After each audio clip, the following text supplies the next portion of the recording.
नेपाल भारत सिमानाको विषय पछिल्लो समय पेचिलो बन्दै गएको छ।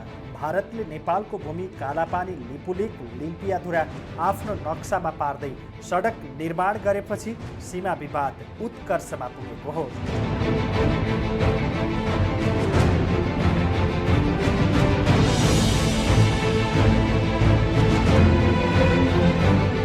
नेपालमा सडकदेखि सदनसम्म आवाज उठिरहेको छ।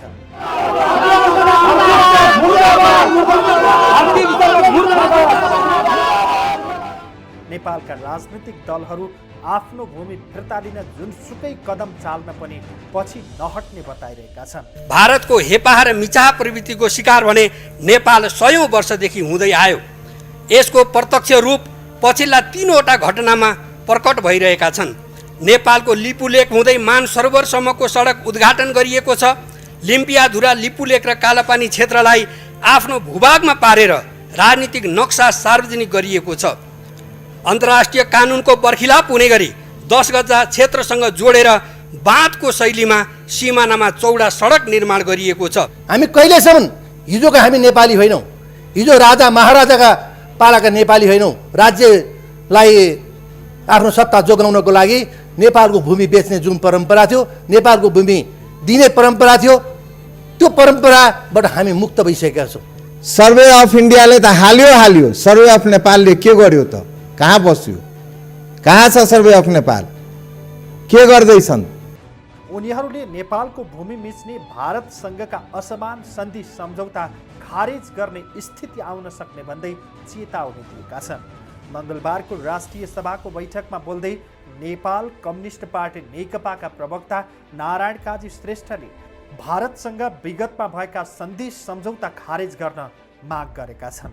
विश्वका कतिपय देशहरू अरूको गुलाम बनेको बेला कसैको गुलाम नबनेको नेपाल 21औं शताब्दीमा कसैको गुलाम नबन्ने भन्दै विगतमा भएका सन्धि सम्झौताहरूलाई पारस्परिक र समानतामा आधारित बनाउनु पर्ने जिकिर गरे। हाम्रो नेपालको सम्पूर्ण भूभाग समेटेको नक्सा अहिले मात्रै किन प्रकाशित भयो भन्ने लाग्न सक्छ।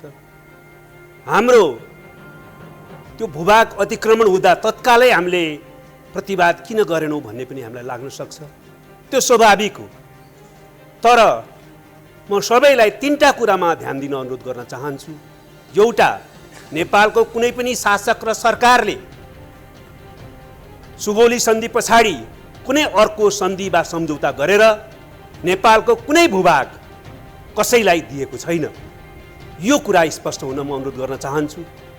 दोस्रो, अहिले यो लिम्पियाद्वारा कालापानी र लिपुलेक सहितको हाम्रो पश्चिमी भूभाग भारतद्वारा अतिक्रमण भएको हो। त्यो अतिक्रमित भूभाग हामीले प्राप्त गर्नु पर्दछ र अतिकृत भूभागमा भएका विदेशी सैनिक र सुरक्षाकर्मीहरू फिर्ता गरिनु पर्दछ भन्नेमा नेपालका सबै राजनीतिक पार्टीहरू, नेपालका सबै सामाजिक शक्तिहरू, नेपालका सबै देशभक्तहरू, नेपालका सम्पूर्ण जनता एक ठाउँमा छन्। आजको मुख्य आवश्यकता यो, हामी दुवै छिमेकीहरूसँग अत्यन्तै मित्रवत सम्बन्ध राख्न चाहन्छौँ, समनिकटताको सम्बन्ध राख्न चाहन्छौँ। दुवै छिमेकीहरूसँग हाम्रा विशिष्ट आयामहरू सहितका सम्बन्धहरू छन्। ती सम्बन्धहरूलाई हामी स्वीकार गर्छौँ र त्यसलाई आत्मसात गर्छौँ र त्यसलाई बलियो बनाउन चाहन्छौँ। हामीले ती असमान सन्धि सम्झौताहरूलाई पुनरावलोकन गरेर त्यसलाई खारेज गर्ने वा आवश्यकता अनुसारको आजको आवश्यकता अनुसारको नयाँ सन्धि सम्झौताद्वारा प्रतिस्थापन गर्नुपर्ने आवश्यकता छ। त्यसमध्ये 1950 को सन्धि हामी सबै सिङ्गो नेपाल एक भएर त्यसमाथि पुनरावलोकन गरौँ र आवश्यकता अनुसार त्यसलाई नयाँ पारस्परिक सम्मान र समानतामा आधारित नयाँ सन्धिद्वारा प्रतिस्थापन गरौँ भनिराखेका छौँ। दुईटा देशको बीचमा 2016 मा इपिजी अर्थात् एमिनेन्ट पर्सन ग्रुप बन्यो। प्रभुत्व व्यक्तिहरूको त्यो समूहलाई दुवै सरकारले सहमतिको आधारमा 5वटा कार्यादेश दियो। त्यो 5वटा कार्यादेश मध्ये 3वटा कार्यादेश महत्त्वपूर्ण छन्। हामी फेरि पनि छिटोभन्दा छिटो इपिजी प्रतिवेदन बुझ्न अनुरोध गर्न चाहन्छौँ। आज भारतीय सत्ताको प्रवृत्तिको निरन्तरतामा एउटा प्रवृत्ति अवशेषको रूपमा त्यहाँ होला, तपाईँमा पनि त्यो होला। तर तपाईँले यो बेलामा पशुपतिनाथसँग, मुक्तिनाथसँग तपाईँको आध्यात्मिक प्रकृतिको व्यक्तित्वको आधारमा तपाईँले आराधना गर्नुहोस्, तपाईँले शक्ति लिनुहोस्, तपाईँले आशीर्वाद लिनुहोस् र यस्तो तपोभूमि, यस्तो पवित्र भूमिको 1 इन्च भूमि पनि हामीले लिनु हुँदैन। हिजोको जुन प्रवृत्ति रह्यो, अतिक्रमणकारी प्रवृत्ति, कब्जा गर्ने प्रवृत्ति, त्यो प्रवृत्तिलाई सच्याउँछौँ र सत्यको पक्षमा उभिन्छौँ र त्यस आधारमा नेपाल भारतको सम्बन्धलाई सुदृढ गराउँछौँ। र त्यस सन्दर्भमा इतिहासको निरन्तरतामा जुन प्रवृत्ति अहिले पनि देखिएको छ, त्यो प्रवृत्तिमाथि हामी विजय प्राप्त गर्छौँ। ऐतिहासिक तथ्य र प्रमाणको आधारमा समस्या समाधान गर्न सकिने उनको भनाइ छ। कूटनीतिक संवादका निम्ति भारत छिटो तयार हुनुपर्नेमा उनले जोड दिए। कूटनीतिक वार्ता मार्फत नै हाम्रा समस्याहरू समाधान गर्न चाहन्छौँ। हाम्रो भूभाग एउटा छिमेकी मित्र राष्ट्रले किन अतिक्रमण गरे होला र त्यो अतिक्रमित भूभाग हामीले प्राप्त गर्नुपर्छ र हामीलाई फिर्ता गरिनुपर्छ भनेर हामीले भन्दा उल्टो हामीमाथि किन आरोप लगाइयो होला भन्ने सन्दर्भमा हामीमा कतिपय बेला आक्रोश र आवेग उत्पन्न हुन पनि सक्छ। तर म सबैलाई अनुरोध गर्न चाहन्छु, नेपालका सबै दाजुभाइ दिदीबहिनीहरूलाई, नेपालका सबै राजनीतिक पार्टी र सामाजिक शक्तिहरूलाई हामीले गम्भीरतापूर्वक आत्मसात गर्नुपर्छ। डिप्लोमेसी नै अहिलेको विश्वमा डिफेन्सको पहिलो लाइन हो। Diplomacy is the first line of defence. त्यसैले हामीले कूटनीतिक संवादद्वारा नै यो समस्याको समाधान गर्नुपर्छ र हामीले हाम्रो अतिक्रमित भूमिलाई फिर्ता गर्नुपर्छ। त्यसैले हामी कोही पनि आवेगमा नआउँ, आक्रोशमा नआउँ, उत्तेजनामा नआउँ, कसैलाई उत्तेजित पार्ने काम पनि नगरौँ र कूटनीतिक संवादमा केन्द्रित भएर यो समस्याको समाधान पनि गर्ने दिशातिर अगाडि बढौँ भनेर म अपिल गर्न चाहन्छु। र हाम्रो छिमेकी मित्र राष्ट्र भारतलाई पनि छिटोभन्दा छिटो कूटनीतिक माध्यमबाट यो समस्याको समाधान गर्न तत्काल संवादमा आउन अपिल गर्न चाहन्छु, ताकि हामीले यसलाई सकारात्मक ढङ्गले ऐतिहासिक तथ्य र प्रमाणको आधारमा समाधान गर्न सकौँ र दुईटा देशको छिमेकी मैत्रीपूर्ण सम्बन्धलाई अझ सुदृढ गर्न सकौँ। भारतलाई वार्तामा आउन आग्रह गर्दै उनले सन् 1950 को सन्धिलाई पुनरावलोकन गर्नुपर्नेमा जोड दिए। सन्धि सम्झौताबारे सहमति जुटेको इपिजी प्रतिवेदन भारतले छिटोभन्दा छिटो बुझ्नुपर्ने उनको तर्क छ। पूर्व परराष्ट्र मन्त्री समेत रहेका श्रेष्ठले नेपाल सीमा समस्या वार्ताकै माध्यमबाट समाधान गर्न तयार रहेको बताए।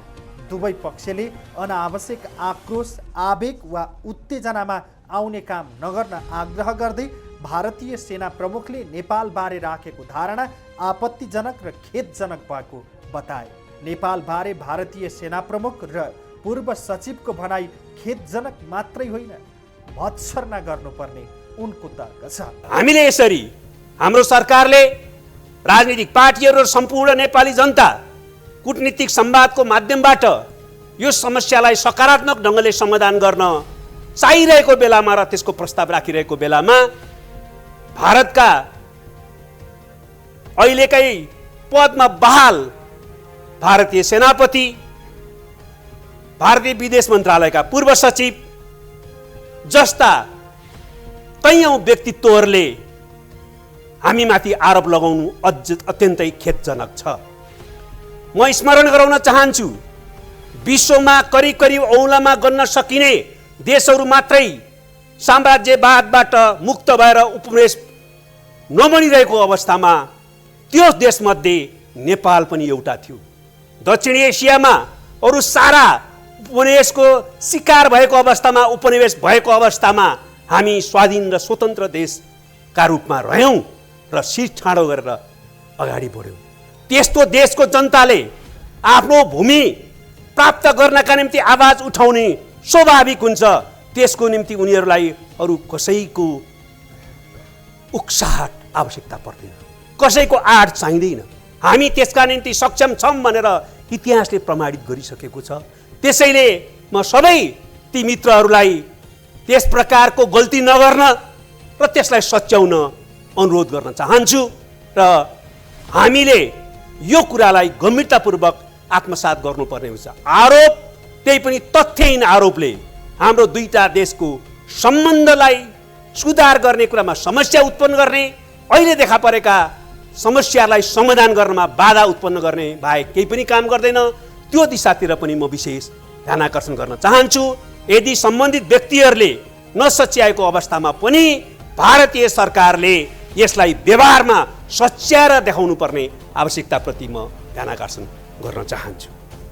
ऐतिहासिक तथ्य र प्रमाणको आधारमा नेपालले आफ्नो वास्तविक नक्सा सार्वजनिक गर्ने निर्णय गरेपछि भारतका सेना प्रमुख मनोज मुकुन्द नरभानेले नेपालले कसैको इसारामा यस्तो काम गरिरहेको आरोप लगाएका थिए। भूमिका विषयमा कसैलाई पनि आवेग र आक्रोशमा नआउन श्रेष्ठले आग्रह गरे। श्रेष्ठले नक्सा जारी भएको भन्दै अहिले आरोप प्रत्यारोपमा लाग्ने बेला नभएको जिकिर समेत गरे।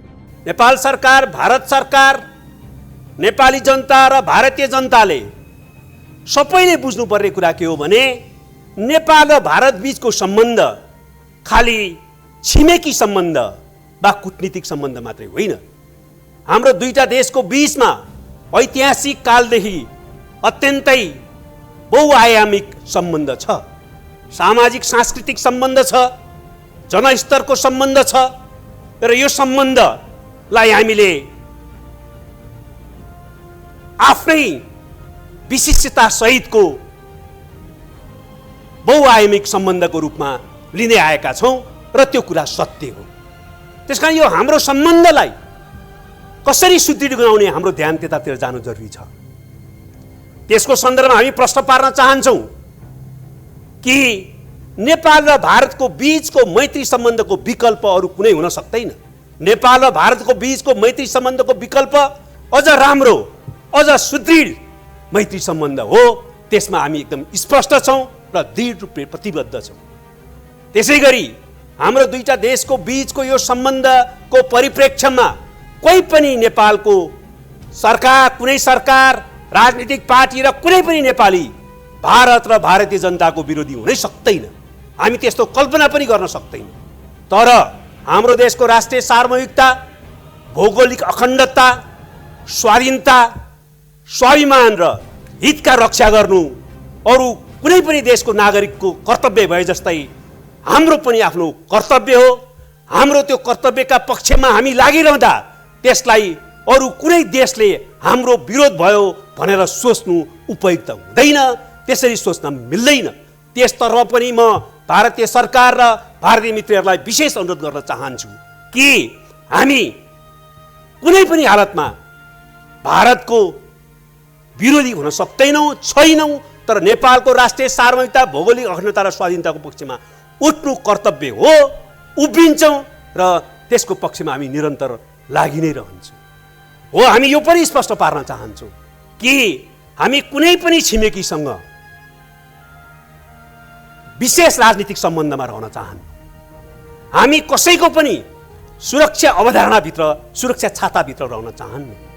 हामी कुनै पनि छिमेकीको विरुद्ध कुनै पनि कार्ड खेल्न चाहँदैनौँ। हामी दुवै छिमेकीहरूसँग अत्यन्तै मित्रवत सम्बन्ध राख्न चाहन्छौँ, समनिकटताको सम्बन्ध राख्न चाहन्छौँ। दुवै छिमेकीहरूसँग हाम्रा विशिष्ट आयामहरू सहितका सम्बन्धहरू छन्। ती सम्बन्धहरूलाई हामी स्वीकार गर्छौँ र त्यसलाई आत्मसात गर्छौँ र त्यसलाई बलियो बनाउन चाहन्छौँ। त्यसैले यो कुरोलाई आत्मसात गरेर हामीले हाम्रो यो सम्बन्धलाई सुदृढ बनाउनु पर्ने आवश्यकता छ। म यो पनि भन्न चाहन्छु, नेपाल र भारतको बीचमा जस्तो प्रकारको ऐतिहासिक, सामाजिक, सांस्कृतिक सहितका सम्बन्धहरू छन्, यो सम्बन्धलाई हामीले ठिक ढङ्गले अगाडि बढाउन सक्यौँ आजको आवश्यकता मुताबिक भने विश्वमै छिमेकी देशहरूको बीचको अनुपम र उदाहरणीय सम्बन्ध बन्न सक्छ। हामी त्यस्तो सम्बन्ध बनाउन प्रतिबद्ध छौँ र हामी त्यसका निम्ति खुल्ला छौँ र आफ्नो तर्फबाट सम्पूर्ण कुरा गर्न प्रतिबद्ध भएको कुरा पनि जानकारी गराउन चाहन्छु। उनले भारतले नेपालको आन्तरिक मामिलामा हस्तक्षेप गर्ने गरेको बताउँदै त्यसो नगर्न पनि चेतावनी दिए। हाम्रो पश्चिमी सीमा लिम्पुदरा लिपिले कालापानी सहितको हाम्रो भूभाग अतिक्रमण भएको छ, भारतले अतिक्रमण गरेको छ। त्यस्तै सुस्तामा हाम्रो भूमि अतिक्रमित भएको छ, सुस्तावासीहरू बिचल्लीमा छन्। हाम्रो भूभाग त्यहाँ पनि एउटा भारतद्वारा कब्जा गरिएको छ। विभिन्न ठाउँहरूमा सीमा स्तम्भहरू उखलिएका छन्। सीमाका विभिन्न भागहरूमा हाम्रो भूभाग अतिक्रमणमा परेको छ। त्यसकारणले एउटा प्रमुख समस्या सीमा अतिक्रमणको समस्या हो। यो सीमा अतिक्रमण अन्त्य गरेर बन्द गरेर नेपालको भूभाग ऐतिहासिक तथ्य र प्रमाणहरूले पुष्टि गर्ने भूभाग हामीले प्राप्त गर्यौँ, हामीलाई फिर्ता गर्यौँ भने मुख्य समस्या समाधान हुनेवाला छ। दोस्रो समस्याको पक्ष हो हामीमाथि दुईटा बीचमा इतिहासको विरासतमा रहेका असमान सन्धि सम्झौता। हामीले ती असमान सन्धि सम्झौताहरूलाई पुनरावलोकन गरेर त्यसलाई खारेज गर्ने वा आवश्यकता अनुसारको आजको आवश्यकता अनुसारको नयाँ सन्धि सम्झौताद्वारा प्रतिस्थापन गर्नुपर्ने आवश्यकता छ। त्यसमध्ये 1950 को सन्धि हामी सबै सिङ्गो नेपाल एक भएर त्यसमाथि पुनरावलोकन गरौँ र आवश्यकता अनुसार त्यसलाई नयाँ पारस्परिक सम्मान र समानतामा आधारित नयाँ सन्धिद्वारा प्रतिस्थापन गरौँ भनिराखेका छौँ। यस प्रकारको असमान सन्धिलाई खारेज गरेर हामी सम्बन्धलाई सकारात्मक दिशातिर लैजान सक्छौँ। तेस्रो कुरा हाम्रो सम्बन्धमा रहेको अर्को समस्या के हो भने हामीले यो बीचमा पनि देखिराखेकै छौँ कि हाम्रो बीचमा आन्तरिक मामिलामा कति बेलामा हस्तक्षेप हुने गरेको छ। हामी चाहन्छौँ यस प्रकारका कामहरू नहोस्। अहिले यो परिवर्तन पछाडि नयाँ संविधान जारी गरिसकेपछि नेपालको आन्तरिक मामिलामा हस्तक्षेप गर्ने प्रवृत्तिलाई हामीले पछाडि धकल्न सफल भएका छौँ र त्यसबाट देशलाई मुक्त राख्ने प्रक्रियामा छौँ। तर हामीले धकल्न नपरोस्। भारतको संस्थापन पक्ष भारतको सरकारले नै त्यसबारेमा आफ्नो आत्मालोचना गरेर त्यस प्रकारका सबै प्रवृत्तिहरूलाई सच्याउन जरुरी छ।